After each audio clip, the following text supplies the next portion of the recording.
What's going on, guys? Welcome to the channel. Today I'm going to be showing you how to replace the battery on a Mercedes-Benz key fob. All right, it's going to be quick and easy. First thing you need to do is you need to remove the key. So slide this thing and remove the key out just like that. And you see how the key came out of this spot right here? You're going to want to put it on the other spot, push in, and that thing's going to pop up just like that. All right. All right, guys. So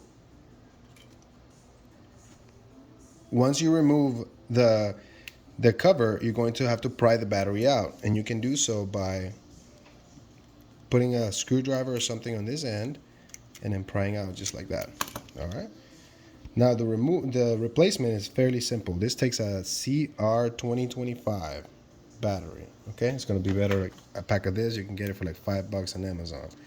Now make sure you open the battery. You're going to have it like this, positive side up. All right, positive side up.